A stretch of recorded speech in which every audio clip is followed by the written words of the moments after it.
Un Yaakov Nedarim, Dafnoun Aleph, le sujet de la perversion sexuelle, de l'homosexualité, des relations avec les bêtes, perverses avec les bêtes, et l'adultère. Vous imaginez bien que dans les quelques minutes qui nous sont imparties, on n'arrivera pas à traiter de ce sujet de manière complète, mais une définition simple du problème de l'homosexualité dans la Torah est tout d'abord, bien sûr, préciser que même si la Torah rejette complètement ces mœurs et les décrivant comme une abomination, il n'en reste pas moins que on a un devoir de compréhension et d'amour envers chacun qui doit nous motiver à renseigner, à expliquer et à éduquer. En aucun cas à n'appliquer de violence. Alors on y va. Ben el Asa Khatane de Rabbi Hava, Ve'ashir Gadol Haya. À la suite de ce qu'on a expliqué du point de vue du travail, de la avoda de Rabbi Yehuda Nassi, qui est appelé Rabbeinu Akadosh, transcendance par rapport à ce monde.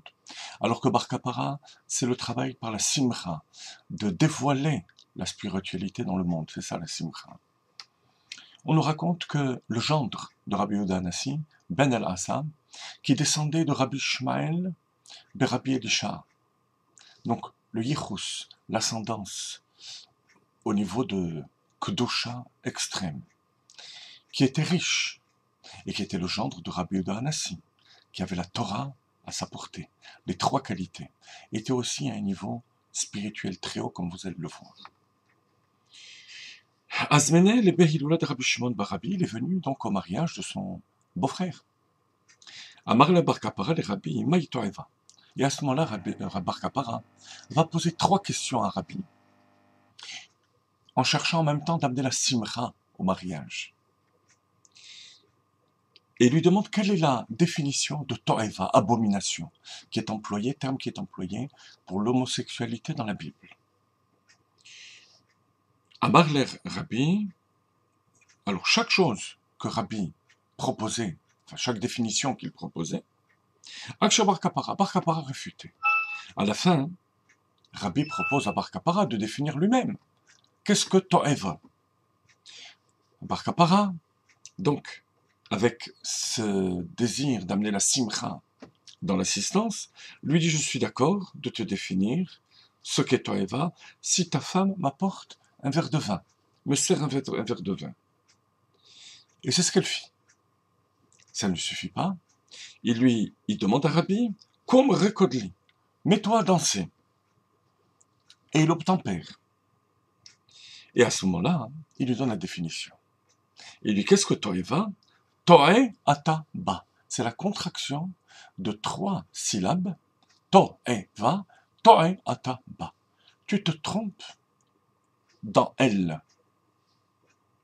L'homosexualité, c'est une erreur de direction. On va expliquer tout de suite ce que ça signifie. Une fois de plus, en quelques termes. Les Kassar Harina, alors, à l'occasion d'un deuxième verre de vin, il lui, même mode d'emploi, il demande à la femme de servir, il demande à Rabbi de danser, et il lui demande que signifie Tevel. Alors Tevel, c'est aussi un terme qui exprime l'abomination, qui est employé pour les relations zoophiles, les gens diraient, donc avec des animaux. Amarle, keinyana kanoela avidi marlach avid, amar tevel hu tvalin yeshba. Tevel, ce sont les mêmes lettres que tvalin, des épices. Y a-t-il des épices dans une relation pareille? Ce qui veut dire qu'en fait, il n'y a aucun désir sexuel. Si ce n'est que le monde, la perversion du monde, a mis des épices dans une relation pareille. Ça aussi, on va essayer de l'expliquer. Omai zima, ensuite le troisième terme qui est employé pour l'adultère, c'est zima. la même chose, Rabbi Odanassi va donner ses définitions, Bar Kappara va les rejeter, la coupe de vin, Rabbi qui danse, et il lui explique, Zima c'est la contraction de Zou, Ma, Hi. Celle-ci, qu'est-ce que c'est? D'où vient l'enfant? X, Y, à qui appartient l'enfant? Une relation qui fait qu'il n'y a plus d'origine, il n'y a plus de référence. À ce moment-là, Ben El-Hassan, malgré toutes ces définitions géniales de Bar Kappara, ne peut plus supporter cette ambiance, il sort. Il sort du mariage, et la Gemara demande, Ben El-Hassan, qu'est-ce que c'est son histoire? Des Tanya Lolachinam Pizar Ben El-Hassan Maotab. Et la Braïta nous raconte que Ben El-Hassan était extrêmement riche, et souvent les enfants de riches dilapident leur argent de manière facile. Lui, il a dilapidé son argent, mais pour quelque chose d'important. Alors, qu'est-ce que c'est cette chose importante? Les Harod Bahem Tisporet Shel Kohen Gadol. Il voulait montrer, donc il a pris sûrement un coiffeur qui payait cher, pour montrer ce qu'est la coupe du Kohen Gadol, le grand prêtre. Dirtiv Kassom Irsemod Rachem. Qu'est-ce que c'est cette coupe? Il fallait couper chaque cheveu, de manière à ce que la pointe du cheveu atteigne la racine du cheveu d'après.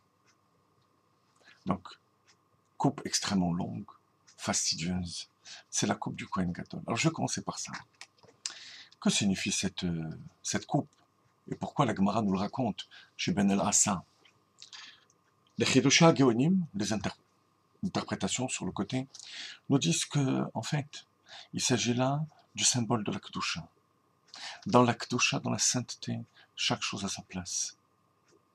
Le cheveu représente dans la Kabbalah l'impureté, la Toum'a. La pointe du cheveu, c'est l'extrémité de la Klippa, est reliée à la source du cheveu d'après, c'est-à-dire à la racine. Comment est-ce qu'on remonte dans le domaine de la Kedusha, de la sainteté? En prenant conscience que même les forces du mal les plus extrêmes ont leur source dans la Kedusha.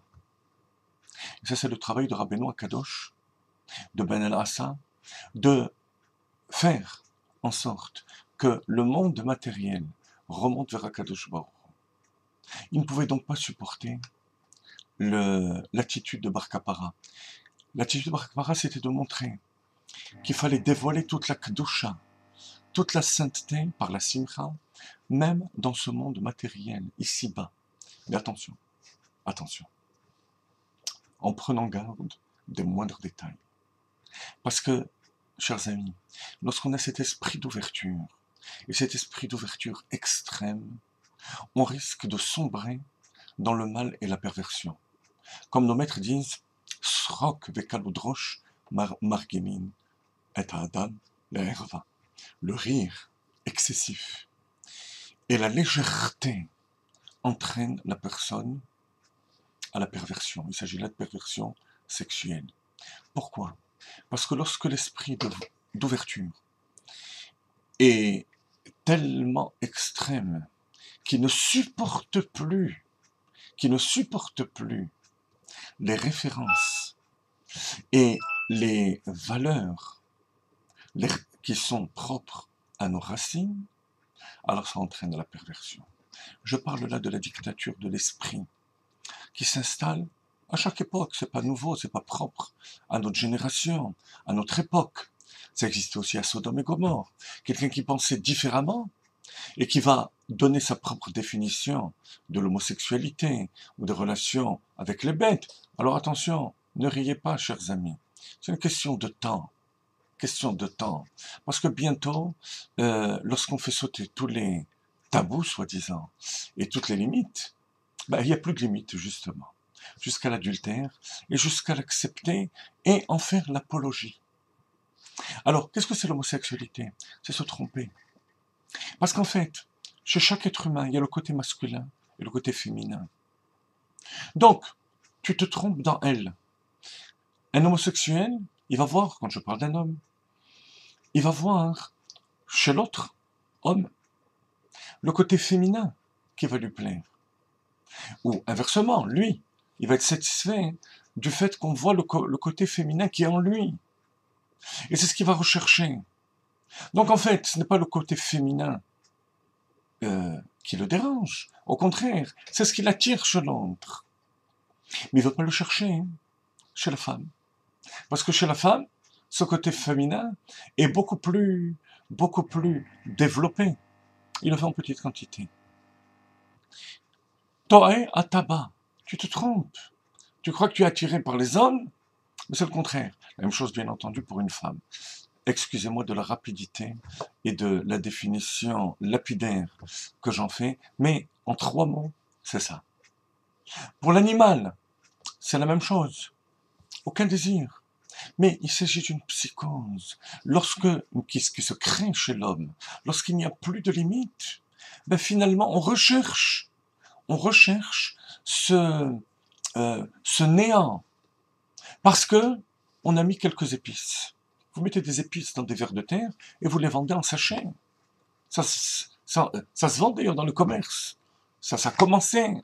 C'est pas encore aussi développé que d'autres mets qui nous paraissent plus raffinés. Mais ça existe. Et pour l'adultère, la même chose. Manque de racines. Peu importe. Il n'y a plus de Dieu, il n'y a plus de valeur. Quelle importance si ça vient de tel père ou de tel autre père. Voilà la définition de Zima, Zomahi. Qu'est-ce que c'est? Voilà de manière très rapide la définition de ces 3 formes de perversion. Veten le chacham veyirkam od. Donne au sage et au lieu de critiquer la rapidité des définitions, le sage va chercher à s'approfondir.